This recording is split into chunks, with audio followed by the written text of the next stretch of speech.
The mission failed, and I'm back in the real world with my family. My parents love me, my older brother spoils me, and my younger brother looks up to me. Until the system found me again. After you left the task, everyone discovered the fake rich girl was pretending to be depressed to gain affection. The people you were supposed to charm are deteriorating, some even suicidal. And your little brother, he cries at your grave until he passes out every day. Could you check on them? The system popped up when I was shopping with my brother. He was loading our cart with desserts, wagyu beef, lamb chops, salmon, coffee beans, and signaled me to be quiet. Today's on me. Right then, a low voice entered my mind. Hello, host. I was momentarily confused about who it was until it continued. After you left the task, everyone discovered the fake rich girl was pretending to be depressed to gain affection. The people you were supposed to charm are deteriorating, some even suicidal. And your little brother, he cries at your grave until he passes out every day. Could you check on them? I thought I was hearing things. It had been 5 years since the mission happened. I had a car accident, and at the brink of death, I bonded with a guiding system, entering a fake rich girl novel. As the real rich daughter, I was supposed to charm the book's male lead, the real daughter's brother. Once his feelings reached 100%, I'd complete the task and stay in that world. I feared failure meant being erased entirely.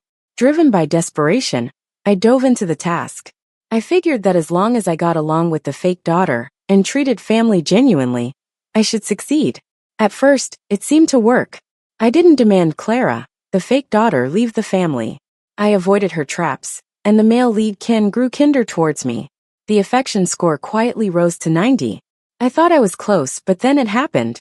At my recognition party, Clara jumped into the pool, attempting suicide. She was later diagnosed with depression. Ken held her dripping form, hatred in his eyes as he turned to me. Why did she get depressed precisely on your recognition day? You made her carry burdens that aren't hers. Why return to the family when you were wrongly given? You're not my sister. Is this family's real treasure? In 3 seconds, I lost the goodwill I had saved over 3 months, dropping to 25. I didn't give up and devised a new strategy. Ken adored his younger siblings. Treating them kindly would improve his opinion of me. So, I focused on the 5-year-old brother Nolan. Every time I saw him, I thought of my real-life brother, Felix, treating him with sincerity. But he wasn't having it. Hey, why are you still here? When Clara was forgotten at kindergarten, I rushed to pick Nolan up. He hid behind the teacher. I don't know her. She's not my sister. She's a kidnapper. My sister is the nicest and prettiest, not old, ugly, and poor. Because of him, I was pinned by police, and my wrist felt crushed. Ken arrived and dismissed it indifferently. Misunderstanding. She's a new nanny Nolan hasn't met. On the way home, Ken's affection plummeted to 10. And he raged at me. Clara's depressed and fragile, yet you dare go to Nolan's school claiming you're his sister? Clara's life was already hard. Competing with her is pathetic. Leaning on the window, I hoped Ken's words would blow away with the scenery. But in the reflection, I saw Nolan flipping me off. As I was reconsidering my approach, I saw hope. Nolan had leukemia, and I was the only bone marrow match. After the operation, everyone visited Nolan. I lay alone, comforting myself. At least it wasn't a liver or kidney donation. I didn't know surgery held risks. The next day, due to decreased immunity, I had a high fever and fell into a coma. Unable to respond, I heard the outside world. Doctors called Ken repeatedly for treatment consent, but the family was 50 kilometers away at another hospital. Even Nolan was there. The reason was simple. Clara couldn't cope with the fact only I could donate marrow, and was hospitalized. Ken's voice was harsh. Stop playing along with her. How could donating marrow go wrong? Being near her won't help. Clara nearly cut her wrists, needing family now. Stop being unreasonable, or stop being a daughter. The system's alert drilled into my brain. Goodwill detected dropping. 982. Desperately, I held on, preserving the remaining goodwill. But I missed timely treatment, leading to vascular occlusion, muscle atrophy, and a limp in my right leg. I hobbled home on crutches after discharge. Opening the door, I saw Nolan clinging to Clara in the center of a crowd. Thank you, sister, for saving me with your marrow. For life, you're my only sister. Brother, why not get rid of the excess? A massive sense of absurdity anchored me. Nolan, knowing I donated the marrow, told Ken otherwise. No wonder goodwill didn't rise. Ken approached, towering over me. Clara's depression is acting up once more. We're telling her she saved Nolan. Be careful not to slip up and upset her. After he finished speaking, he shifted his gaze from Clara to me, and a sudden look of disgust appeared in his eyes. You know Clara's in a bad mood, and you're purposely competing for attention with a broken cane? How can you be so scheming? No wonder Clara's depressed. Your good behavior before was all fake, huh? You've been bullying Clara behind our backs, right? Warning, the favorability with the subject has dropped to 1. The mission is about to fail. I heard the system warning and didn't even bother to explain, just said softly, please don't hate me. If this keeps up, I'm going to die. Ken cut me off swiftly. Then just die already. But you're too attached to the family's wealth, aren't you? What, pretending to be sick is exposed. So now you're pretending to be depressed. Do you even know how painful depression is? It's not a joke. Why are you even my sister? With Ken's harsh words, his fondness level dropped to 0. I was deemed to have failed the mission. As I lost consciousness and collapsed, the last sound I heard was Ken's mocking voice fading away. If you have the guts, lie here for a lifetime. Knowing Clara's got depression, and you're pretending to be dead to stimulate her, that's really low. The system's distressed voice brought me back to reality. The male lead wants to commit suicide after you die. If he dies, the whole mini-world will collapse. Without hesitation, I interrupted. Whether he dies or not, whether the world collapses or not, what's it got to do with me? Am I some kind of a soft-hearted fool to you? I couldn't suppress my harshness and anger toward the system. I only realized after leaving the body that failing the mission wouldn't get me erased, but sent back to the original world. It hid the truth for the sake of KPI.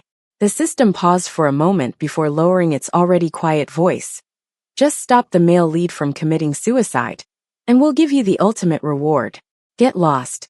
Cure Felix's leukemia. I suddenly stopped talking. 3 months ago, my real brother Felix was diagnosed with the same leukemia as Nolan. Even after a bone marrow transplant, chemotherapy, and the risk of relapse couldn't be avoided. I softened my tone. If you can promise my brother's complete recovery, I might consider. System quickly replied, of course. But there's something important we need to discuss. I could hardly believe my ears. Bringing Felix into the book too? What if Ken sees my brother and goes even crazier? System helplessly said, there's no other way. Only then can he be cured of leukemia. Felix, upon hearing this, had his pale face glow with long-lost joy. Great, I can protect my sister. Mom and Dad tried to hide their worry. Lily, whatever you decide, we'll support you unconditionally. But it was my brother, the PhD in artificial intelligence, who acted like a kid taking away my lemon cake in protest. What kind of system is this, trying to take my brother and sister away? When are you coming back, tomorrow or the day after? Or not coming back at all? I took the cake back, smeared cream on his face, pretending to be relaxed. We wouldn't dare stay without coming back. If we really do that, in a few days wouldn't Dr. Henry conquer the system and bring us straight back? Brother retaliated by dotting my nose with cream, smiling. You little brat, sign a forced contract with the system now. As long as you stop Ken from committing suicide, cure Felix's leukemia. The forced contract is to prevent the system from backing out, ensuring the executor gets the reward. The system chuckled awkwardly, softly pleading. Host, we're so close. Let's not go through with this, okay? Filing for the contract takes a lot of paperwork, plus it'll affect my ratings. Seeing my brother's determined look, I hesitated for a moment before signing the contract. I'll listen to my brother. It'll put his mind at ease. Holding hands, Felix and I passed through the time-space tunnel, standing in front of Ken's mansion. The Golden Gate arrogantly reflected the midday sun. Just as I was overwhelmed with nostalgia, I was interrupted by a figure racing towards us, flanked by bodyguards. Sis. Nolan's face hadn't changed much from before, now minus the baby fat, exposing a gap-toothed smile. He suddenly clung to my leg, tears quickly soaking my pants. While you were gone, Big Brother only drank all day, and that imposter was busy partying all the time. But you're finally back. You'll love me like before, right? Nolan's glossy eyes fixated on me until Felix's slightly hostile voice drew away his attention. Sis, who's this? No sister of his, so snatching someone else's sister? With some knowledge of my history, Felix's deliberately harsh words easily sparked Nolan's anger. You're the one grabbing sisters. For your information, sister even gave me a bone marrow donation. Her blood runs through me. You little runt, where do you come from, huh? Let go of my sister's hand, or I'll kick you. Seeing he was about to kick Felix's lower half, I quickly pushed Nolan away and picked up Felix. Nolan stumbled backward, with reddened eyes welling up in tears again. Sis, how could you push me away for this little scoundrel? I couldn't help but lower my tone. Nolan, if you ever plan to hurt him again, don't ever come in front of me. Also, he's not some little scoundrel, he's my biological brother. All color drained from Nolan's face. He's your brother, then what am I? I've got your blood in me too. I reminded him lightly as I set Felix down. You're mistaken. It was Clara who donated bone marrow to you. Nolan, biting his lip, remained silent but suddenly shot a sinister glare at Felix. In an instant, he morphed back to an innocent expression, rolling up his dress pants. Sis, look at my leg. It's bleeding, blood keeps coming out. Oh, and my platelet count's down to 20. As a leukemia patient's family, I'm fully aware. Nolan's platelets can't let wounds heal. They can't be ignored. Yet as he sat down with a bent leg, refusing the bodyguard's approach, he slowly blended with my memory. Back then, Nolan's platelet count was also at crisis level, but he insisted on playing basketball with Clara. He accidentally fell, and I cushioned his fall. Yet he told Ken, who rushed in. I was behaving myself, watching sis play, but she wouldn't leave me alone. Knowing I couldn't have wounds, she pushed me. Holding my arm, I whispered defensively. It wasn't like that. They were playing basketball, and I only got involved to save him. Ken cut me off. Enough. He's only 5. Can he lie? Are you seriously trying to throw dirt on Clara by dragging a kid into this? Since then, my arm hasn't straightened right. It was a long time before I found out it had healed wrong after a fracture. The pain started throbbing again, and I stepped back away from Nolan. The butler rushed over, trembling as he reported. Master, something terrible has happened. The older young master is trying to jump off the building. I sorted Felix out and ran to the rooftop of the villa. As soon as I grabbed the door handle, someone crashed into me. Their sharp bones poked me painfully as Clara, eyes bruised and glaring, spat. It's you, how dare you? I had no time to deal with her. Ken was pointing in my direction, shouting. It's all because of you, you pretentious depressed jerk, that I lost my sister. How dare you show your face and pretend to care about me? If you really care, then jump. Lily, without you, what's the point of living? As Ken said this, he stepped over the railing, and my heart raced. Wait. Ken turned, his gaze fixating on my face for a few seconds, and suddenly his eyes went misty. Lily, is it really you? Am I dreaming? Barely managing a smile, Ken staggered, clutching my arm tightly. It's good to have you back. All those things you did before, your brother doesn't hold them against you. I was harsh then, but I was misguided by the wrong people. I've already kicked out the one who destroyed our bond, just for you. Turning my head away from the heavy scent of alcohol on Ken, I couldn't help but ask the system. If Ken keeps doing this life or death thing, I can't stay here forever, right? The system quietly replied. Relax, we've already arranged for a new male lead in this world. You just need to keep the male lead alive for another month. That's much easier. I turned, smiling at Ken's sunken eyes. I want you to come with me to a place. I led a completely unsuspecting Ken to a dungeon deep below. The chill in the air clawed at my skin as Ken traced the large rust stains on the iron door, speaking gently. Didn't think you'd remember this place. Of course, I wouldn't forget. After Clara tried committing suicide by jumping into the pool at the recognition banquet, I stayed here for a month. Ken cut the power, and living in unchanging darkness drove me insane. He laughed lightly. Now you can somewhat feel Clara's depression, darkness inside and out. Nolan snuck in to whip me with chains. You terrible thing. This is for hurting my sister. Remembering this, I pushed Ken into the room, sitting him on a custom iron chair. Before he could react, I quickly fastened chains around his hands and feet. Ken didn't resist. Lily, what's this about? I mimicked Nolan's self-righteous tone. This is fun. I'm going to lock you up to play. Struggling to control my nerves, Ken suddenly laughed. No one knows a brother like his sister does. When I missed you, I'd lock myself in here. But if I stay here, what if you sneak away, Lily? That seemed like a yes, so I laughed back. Don't worry. I'll come to see you every day. Once outside, I threw a glance at the butler. You know what to say, right? He bowed deeply at 90 degrees. The young master instructed earlier that if anyone asks about his whereabouts, I'm to say he's gone on a trip abroad, not coming back for a while. Leaving the villa, the summer breeze mixed with the scent of sunshine hit me, and I felt refreshingly calm. Keeping Ken locked up for a month meant he couldn't harm himself or meet Felix. 3/4 of the time passed as planned, until I got a call from the elementary school. Miss Lily, your brother's in trouble. On the way there, I kept wondering, was putting Felix in a school under the Ken family a mistake? My nerves eased only after seeing him smile sweetly at me from the classroom doorway. Today's lunch had your favorite lemon cake.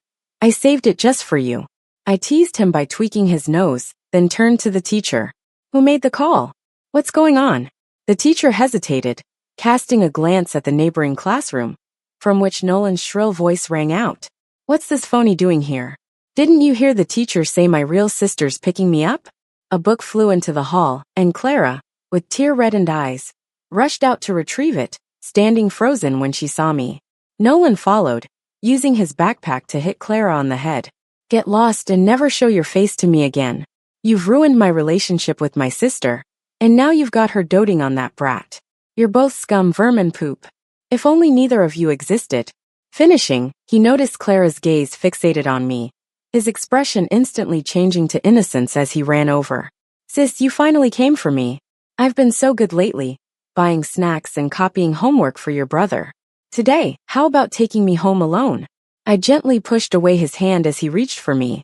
I heard every word you just said. Nolan's expression didn't change, gripping my hand stubbornly. So what? I'm a kid. I can make mistakes. Realizing how tiresome this was becoming, I shook his hand off and took Felix's, who was biting his lip, speaking the words that should have been said long ago. Nolan, you never acknowledged me as your sister. Now, I refuse to acknowledge you as my brother. Stop with the tricks, and don't ever offend my only brother, Felix. Felix and I sat on the grass, finishing the lemon cake. Upon arrival at the Ken family's villa, the butler unusually waited at the door. Miss, something terrible has happened. Clara broke into the basement and took the young master. My mind buzzed loudly, and above me came Clara's excited voice. I'm definitely going to expose her real face today. She stood on the rooftop, yelling down at me.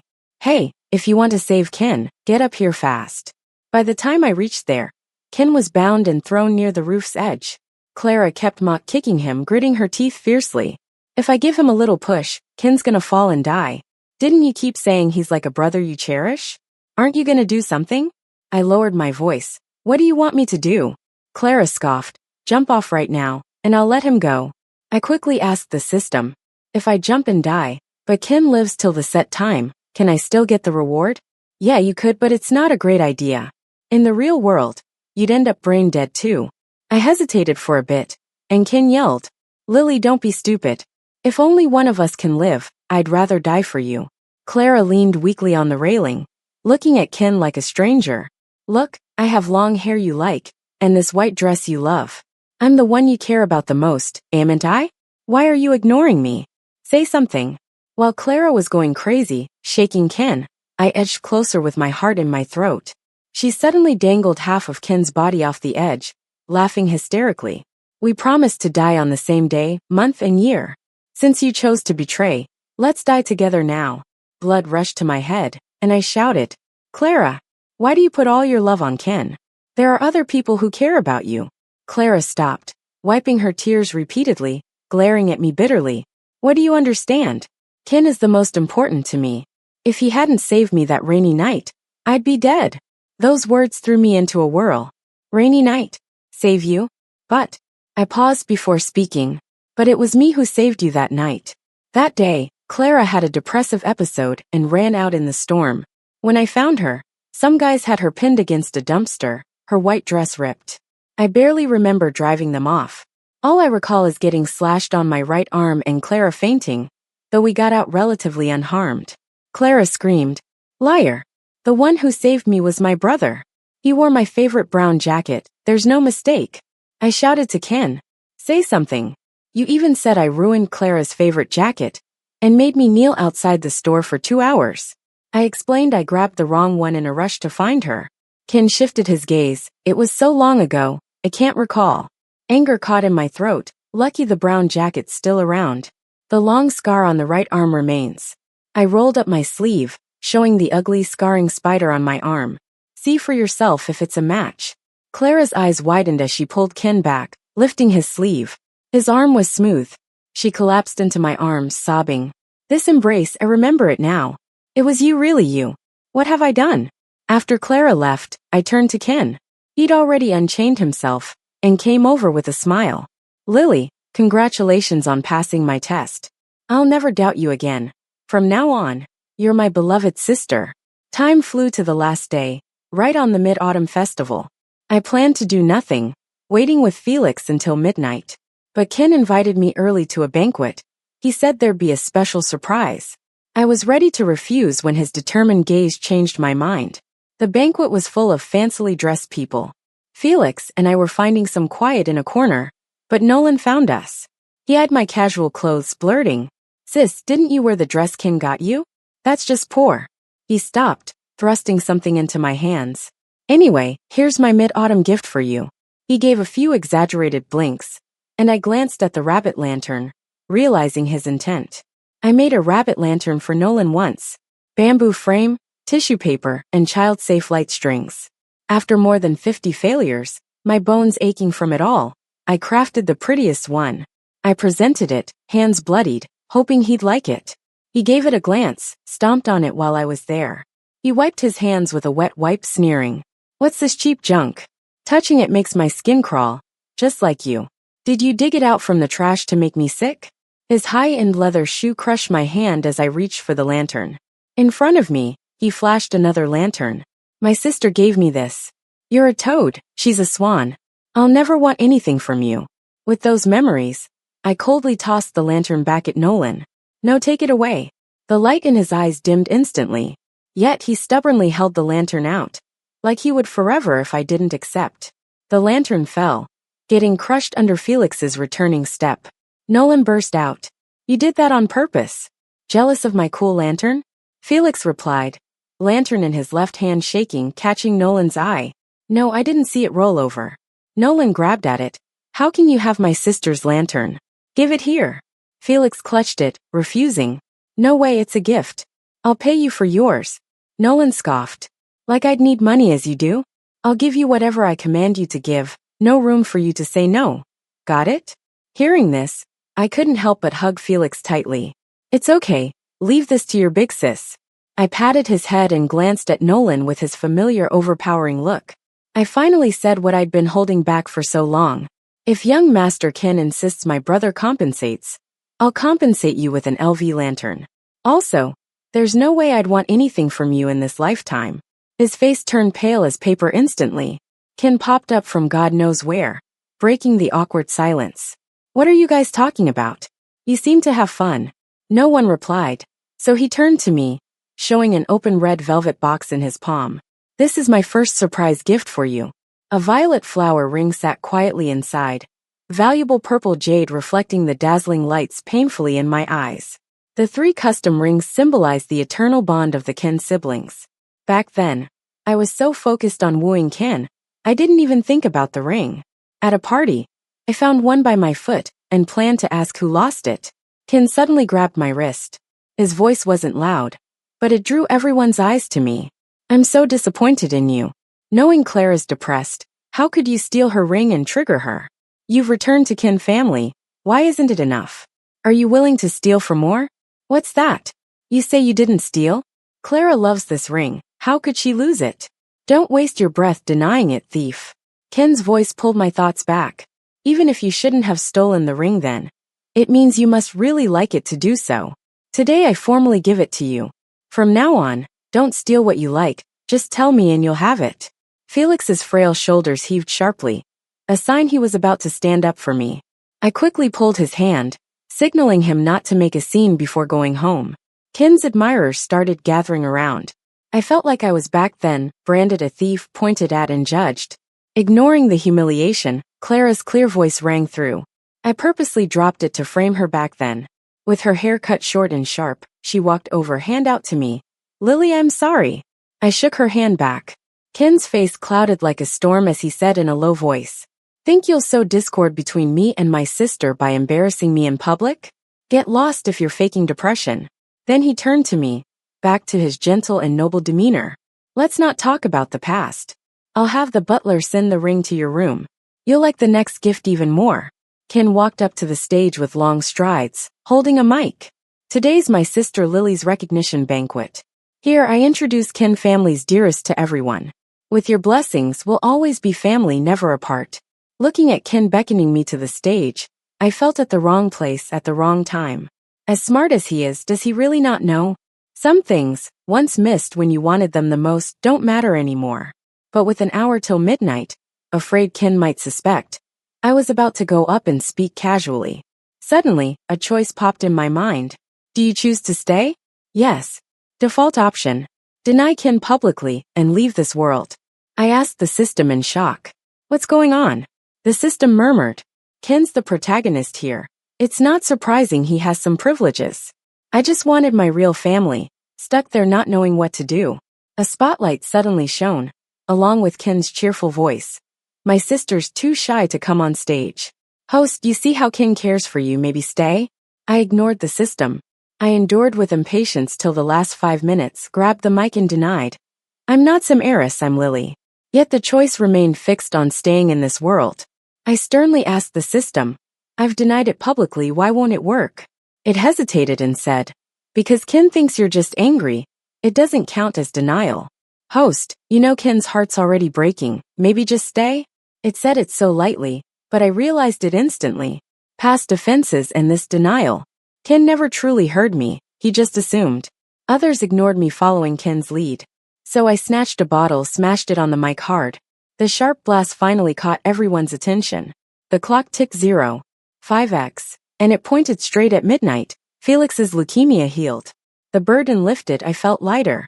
I couldn't reach you before, I don't want it now nor in future. I'm Lily. Big brother Henry, little brother Felix, and mom and dad, they're my true family. Others regretting and feeling lesser than grass, have nothing to do with me. Gasps filled the air, and the option slid to leave this world. I held Felix's hand tight, rushed to my room as fast as snatching food at the cafeteria, where I agreed with the system to leave from. Just like it said, the closet turned into a time-space tunnel, edges warped. Holding Felix's damp hand, 1 foot lifted, Ken's voice stopped me from behind. Don't move. I didn't look back, but his ragged breaths hit my ears. Leave and I'll die. Who are those nobodies? How did they brainwash you? Why give up Ken family's wealth to be a slave to them? He spoke with objects slicing through the air. Annoyed, I glanced at his bleeding arm, sneering. Ken, you do you. Don't need to report to me. Understand real family feuds but will never threaten. So can we drop this I love you best as a brother act? It's sickening. All you did was because you couldn't stand me leaving and trying to regain control over me. And don't mention my family, you don't deserve to. 6 I let out a sigh of relief after speaking, and Felix made a funny face, something he hadn't done in a while. Ken had a stern look, staring at me like I was a stranger. I just want to ask one thing. Are you really leaving no matter what? I pulled Felix toward the portal and answered Ken with my actions. But soon after I noticed something. It was just a regular wardrobe, not a time-space portal at all. I looked at Ken, standing there with arms crossed, and felt a crawling sensation on my back like ants. System, what's going on here? The system's mischievous laugh echoed in my head, as if all its previous distress was non-existent. Of course, I teamed up with the main guy to fool you. There's no switching for a new main lead. The main guy in this world is always Ken. But as long as you stay, he won't off himself. I just needed more time to see if I could convince you to stay willingly. I yelled, my voice warping with anger. I was trying to help you, and you tricked me again. The system chuckled. It's all about mutual benefits. No one's noble here. The main guy's handsome, rich, and loves you deeply. Why wouldn't you want to stick around to be his light? I got a bit distracted. Then suddenly someone pushed me, throwing me off balance. When I came to, Felix was already in Ken's tight embrace. There was now an invisible barrier between us. Host signed the permanent stay agreement now.